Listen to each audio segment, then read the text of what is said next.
Kampung halaman untuk sebagian besar dari kita merupakan tempat yang sangat nyaman. Bagaimanapun keadaannya, kita harus sesekali pulang, apalagi menjelang hari raya atau yang sering kita sebut dengan mudik. Malam ini akan ada cerita pengalaman misteri tentang perjalanan mudik ketika Lebaran. Begini ceritanya. Beberapa hari sebelum Lebaran di tahun 2018, hampir tengah malam, Yuda sedang dalam perjalanan pulang menuju Semarang menggunakan transportasi, yaitu menaiki bis. Hanya tinggal beberapa jam lagi sampai tujuan. Seluruh lampu kabin dalam keadaan mati, jadi penerangan cukup gelap. Namun sesekali sekelebat cahaya dari luar memberi sedikit penerangan di dalam bis. Garis remang berbagai warna menggurat setiap objek yang dilalui.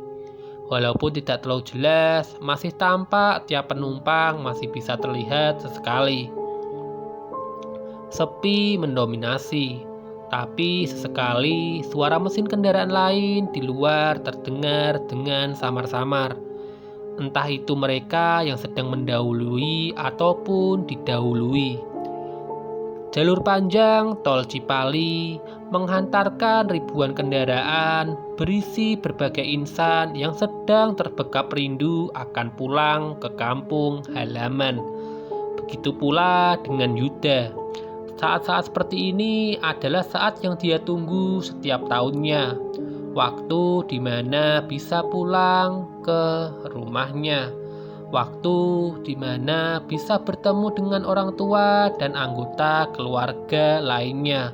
Menumpahkan rindu serta melepaskan kepenatan.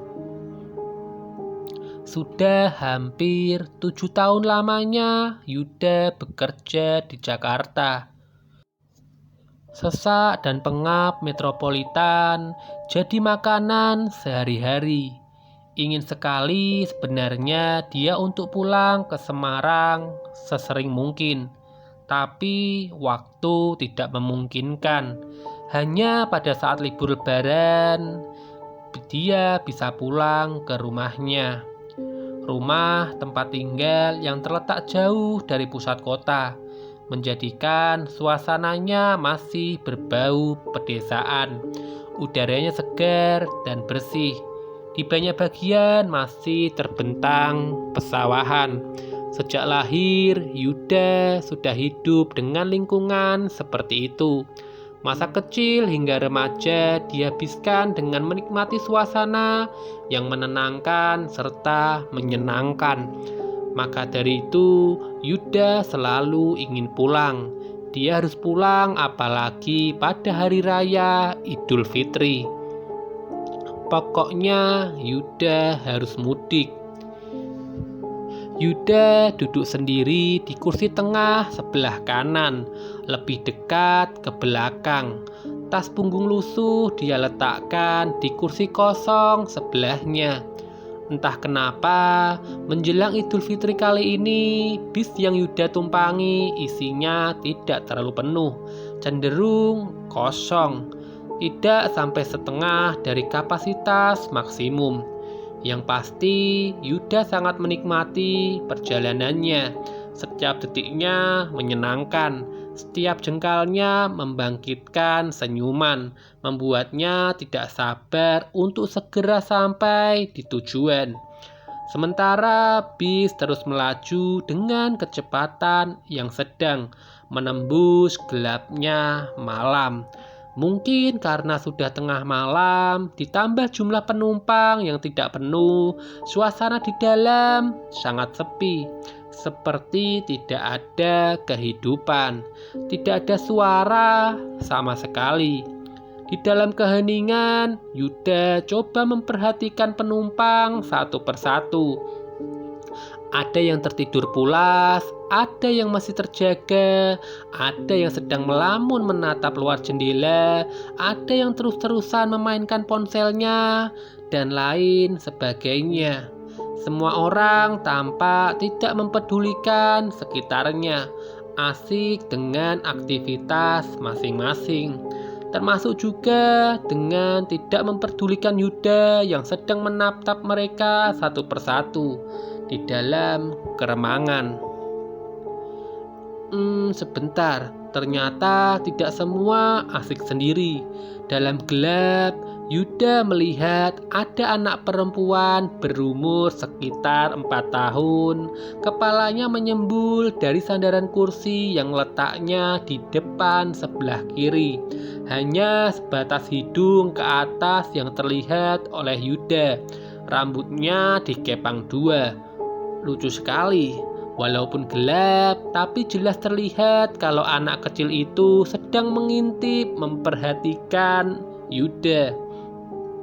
Yuda tersenyum ke arah anak tersebut, tapi si anak malah menarik turun kepalanya jadi tidak terlihat lagi.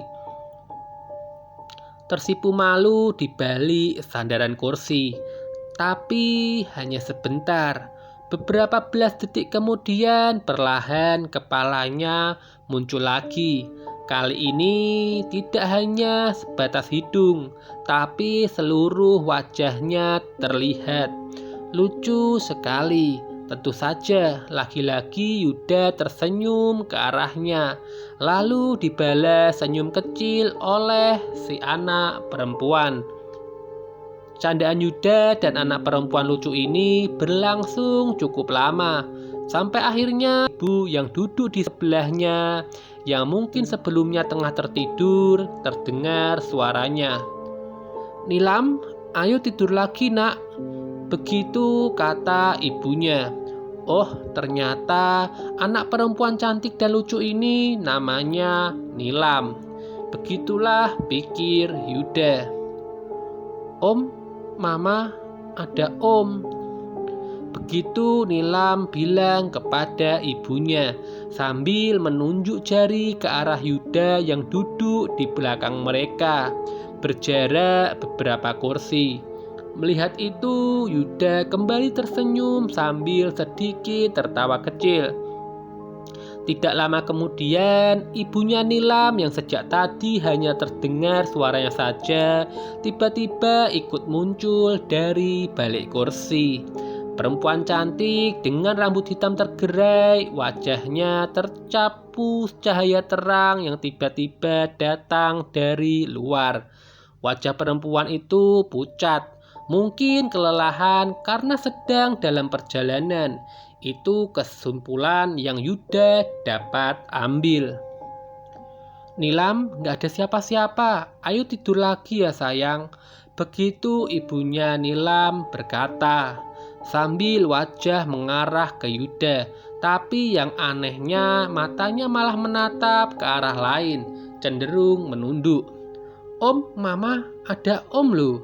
Sekali lagi Nilam berkata seperti itu. "Sudah nak, sini duduk yang benar." Begitulah ibunya Nilam berkata. Kali ini nadanya sedikit lebih tinggi. Nilam menuruti perintah ibunya, lalu duduk di kursinya dan tidak terlihat lagi. Setelahnya, Yuda hanya mendengar samar-samar obrolan pelan antara Nilam dan ibunya. Nyaris berbisik, "Ya sudahlah, kembali seperti semula." Yuda tenggelam lagi di dalam lamunan, menikmati perjalanan. Tapi cukup menyenangkan. Yuda menikmati bercanda dengan Nilam walau hanya sebentar. Tepat tengah malam, tiba-tiba bis berbelok masuk ke salah satu tempat peristirahatan. Mungkin karena memang sudah waktunya untuk istirahat. Yuda tidak tahu pasti.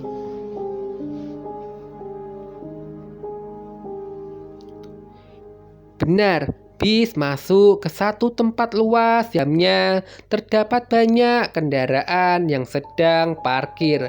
Suasananya ramai walau banyak penerangan. Kemudian bis berhenti tepat di depan salah satu rumah makan. Setelah sudah benar-benar berhenti, supir dan kondektur mempersilahkan penumpang untuk turun beristirahat sejenak selama beberapa waktu. Yuda juga memutuskan untuk turun sebentar. Tapi sebelum itu, dia melihat Nilam dan ibunya juga sedang berjalan menuju pintu keluar. Sekali dua kali, Nilam menoleh ke belakang, mencari keberadaan Yuda. Dan akhirnya Nilam bisa tersenyum setelah sudah bisa kembali melihat Yuda sedang berjalan di belakangnya. Yuda membalas senyum. Yang aneh, Nilam seperti tersenyum dalam kebingungan. Wajahnya datar tanpa ekspresi. Kemudian setelah sudah di luar bis, Yuda tidak melihat lagi keberadaan Nilam serta ibunya. Mereka menghilang entah kemana. Berjalan sedikit menjauh, kemudian Yuda mencari tempat untuk duduk dan menghabiskan waktu. Tapi tidak lama. Beberapa menit kemudian dia menemukan satu warung makan yang letaknya di sudut agak sepi. Maka dari itu Yuda memilih duduk di situ. Beralih ke tempat yang lain. Ada seorang pemuda yang memutuskan untuk mudik dengan berkendara sendirian. Sebut saja dia bernama Hudar. Entah sudah berapa kali Hudar menguap. Kantuk mulai menyerang sejak menjelang jam 12 malam.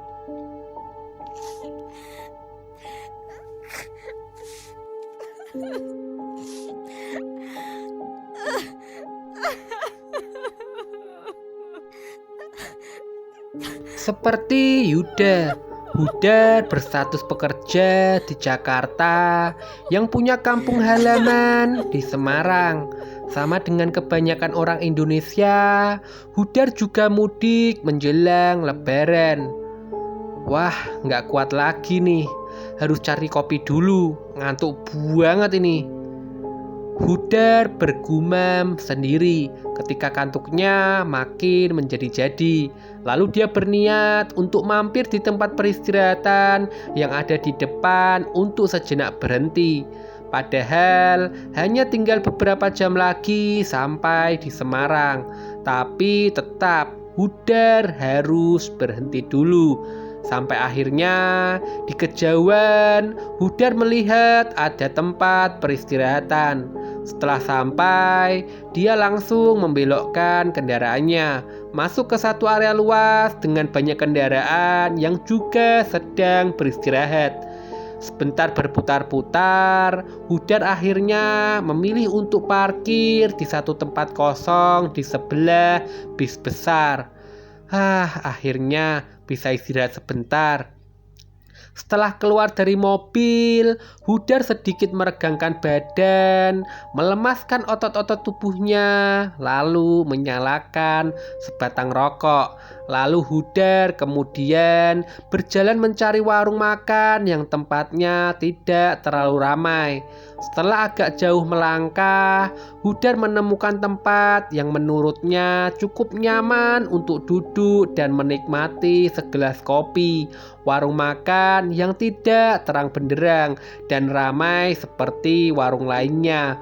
Memilih kursi yang agak di pinggir, Hudar lalu memesan segelas kopi dan lagi-lagi menyalakan rokok. Suasana warung persis seperti yang diharapkan, hanya beberapa meja yang terisi. Dengan begitu bisa istirahat tanpa gangguan. Tidak memakan waktu yang lama, segelas kopi hitam langsung tersaji. Beberapa teguknya sedikit banyak bisa mengurangi rasa kantuk dan penat yang Hudar rasakan di dalam kendaraan. Sambil melepas lelah, Hudar melihat-lihat layar ponselnya, berselancar melihat-lihat lini masa media sosial. Cukup asik dengan ponselnya, sampai akhirnya dia menyadari sesuatu. Walau tidak melihat secara langsung, tapi Hudar merasa seperti ada yang sedang memperhatikannya. Ada seseorang di sudut lain warung yang sepertinya sedang terus memperhatikannya. Perlahan, Hudar menoleh ke orang tersebut. Penerangan yang seadanya membuat Hudar harus sedikit mengernyitkan dahi untuk memperjelas penglihatannya. Tapi ternyata dugaan Hudar memang benar. Memang ada orang yang sedang memperhatikannya. Hanya berselang beberapa meja saja. Orang ini duduk sambil terus menatap Hudar sampai akhirnya dia tersenyum setelah tahu kalau Hudar sudah sadar sedang diperhatikan. Sementara Hudar masih belum tahu siapa orang tersebut. Tapi hanya sebentar. Akhirnya beberapa detik kemudian Hudar akhirnya tersadar. Yuda ya? Lalu Hudar berdiri menghampiri Yuda sambil tersenyum kegirangan. Ah, aku kira siapa? Sama siapa kamu, Yud? Tanya Hudar ketika mereka sudah duduk semeja. Sendirian nih. Kamu mau kemana, Dar? Mudik juga? Iyalah, aku juga mudik. Naik apa kamu? Itu aku naik bis yang itu loh, jawab Yuda sambil menunjuk ke bisnya di kejauhan. Ah, kebetulan. Kalau gitu kamu ikut aku saja. Kan tujuan kita sama.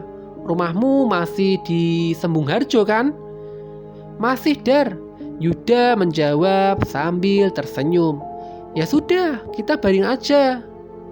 Kita berangkat sekarang ya, sudah jam 12:30 nih. Oke, aku ambil tas dulu ya.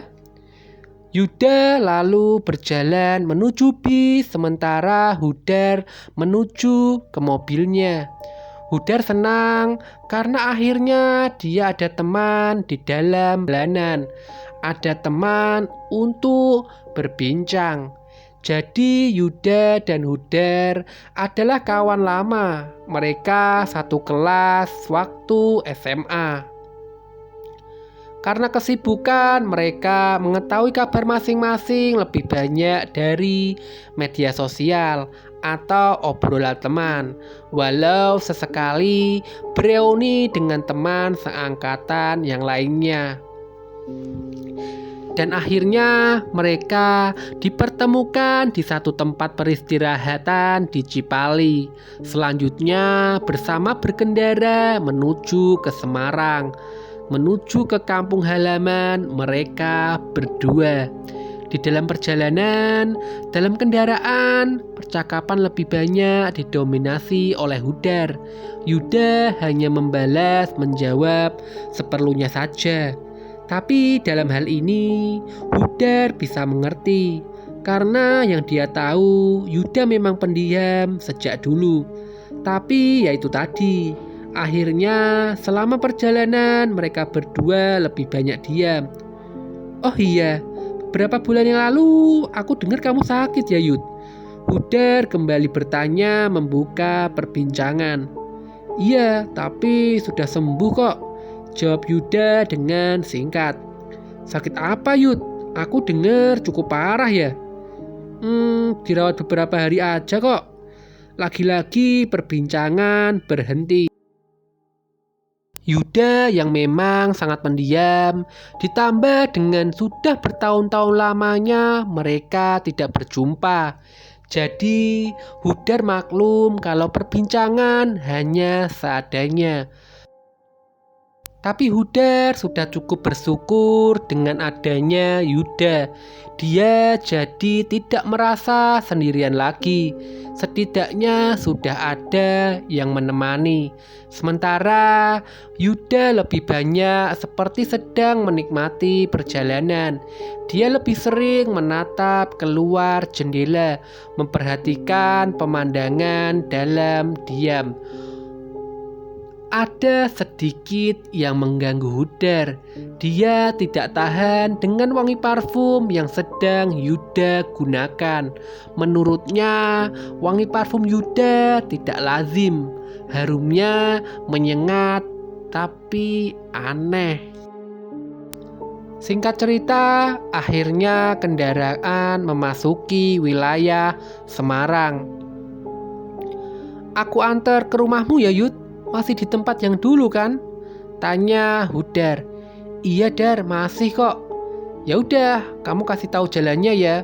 Aku udah agak lupa nih." "Iya," jawab Yuda dengan pendek. Seingat Hudar, rumah Yuda tidak terlalu jauh dari rumahnya. Jaraknya kira-kira hanya sekitar 15 menit. Rumah mereka sama-sama tidak jauh dari pusat kota.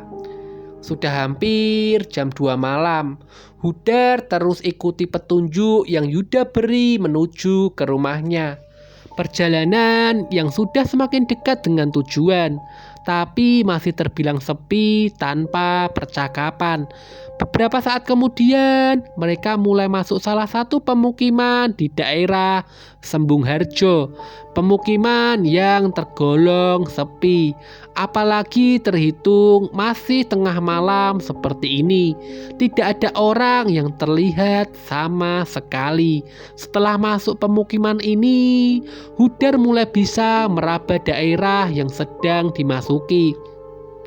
Kurang lebih dia masih hafal wilayah walau sudah bertahun-tahun tidak datang berkunjung. Setelah sudah melewati beberapa belokan, akhirnya mereka sampai di satu jalan yang Hudar yakin kalau itu adalah jalan kecil tempat di mana rumah Yuda berada. "Itu rumahku yang berpagar besi, Dar," ucap Yuda kemudian. Benar tebakan Hudar. Kemudian Hudar langsung menuju ke rumah yang dimaksud. Tidak memakan waktu lama karena memang sudah dekat. Mereka akhirnya sampai di depan rumah Yuda. Hudar parkir persis di depan pagar. Setelah mobil sudah berhenti, mereka lalu turun dari kendaraan. "Mampir dulu, Dar?" tanya Yuda dengan senyuman. "Gak usah lah Yud, sudah malam nih. Besok-besok aja aku main kesini." Hudar bilang seperti itu karena hari memang sudah larut malam. "Ya sudah, terima kasih ya Dar, aku masuk dulu ya." Kemudian Yuda masuk ke dalam rumahnya melalui pintu samping. Padahal Hudar belum beranjak pergi. Masuk ke dalam kendaraannya pun juga belum. Agak bingung. Sebelum pergi, Hudar sejenak memperhatikan rumah Yuda. Rumah besar, bertingkat dalam keadaan gelap. Hanya lampu teras saja yang menyala. Dia merasa ada yang aneh, tapi tidak tahu apa. Beberapa belas detik kemudian, Hudar memutuskan untuk pergi dari situ dan pulang ke rumahnya. Tapi ketika baru saja beberapa langkah menuju mobil, tiba-tiba lampu ruang tamu rumah Yuda menyala. Lalu ada seseorang yang mengintip dari balik tirai. Melihat itu, Hudar tersenyum ke arah orang tersebut.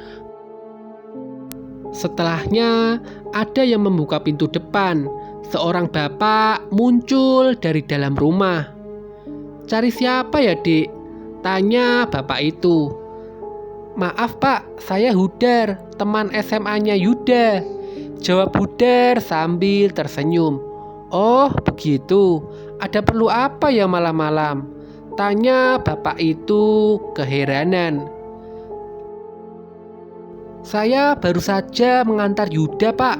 Baru saja dia masuk ke dalam rumah, jawab Hudar. Oh, begitu. Kalau gitu, ayo masuk dulu, Nak. Saya bapaknya Yuda. Ternyata beliau adalah bapaknya Yuda. Sambil tersenyum, beliau membuka gembok pagar rumahnya. Setelah pagar terbuka, Hudar yang masih agak kebingungan dipersilahkan masuk. Di ruang tamu, sudah menunggu seorang perempuan paruh baya menyambut dengan ramahnya. Perempuan itu adalah ibu dari Yuda. Mungkin bapak sama ibu sudah lupa. Saya Hudar, teman SMA Yuda. Waktu SMA dulu, saya beberapa kali main ke rumah ini. Hudar membuka percakapan. Oh, tentu saja kami masih ingat, Nak, jawab ibunya Yuda sambil tersenyum dengan ramah. Tadi karena di luar gelap, bapak jadi tidak terlalu jelas melihat kamu, Nak. Bapak Yuda menambahkan. Jadi Nak Hudar ini dari mana? Tanya mereka nyaris berbarengan. Saya dari Jakarta, Bu. Pak, mau pulang mudik. Kebetulan tadi dalam perjalanan saya bertemu dengan Yuda. Ya sudah, saya ajak sekalian untuk pulang bareng. Dengan lancar dan tanpa beban, Hudar menceritakan semuanya ketika dia bersama Yuda pulang ke Semarang. Sementara kedua orang tua Yuda mendengarkan dengan seksama. Yang aneh, sejak Hudar masuk, dia sama sekali tidak melihat Yuda lagi, hanya kedua orang tuanya saja. Jadi begini, Nak Hudar. Mohon maaf sebelumnya ya, kalau saya akan menceritakan sesuatu yang akan membuat Nak Hudar kaget.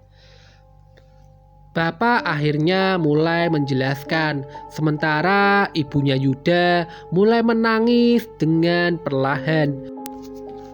Hudar tidak tahu sebabnya apa. Mereka kemudian bercerita sambil menjelaskan panjang lebar kisah yang nantinya akan membuat Hudar menahan nafasnya. Mereka berkata, sebenarnya Yuda sudah meninggal 6 bulan sebelumnya. Almarhum sakit keras ketika sedang tinggal dan bekerja di Jakarta. Hudar kaget mendengar cerita tersebut. Padahal baru saja dia mengantarkan Yuda pulang ke rumahnya. Baru saja Hudar berkendara bersama Yuda menuju ke kota asal mereka, yaitu di Semarang. Malam itu Hudar benar-benar merasa shock. Dia tak mengira akan mengalami perjalanan mudik paling menyeramkan selama hidupnya. Yang pastinya tidak akan pernah dia lupakan sampai kapanpun.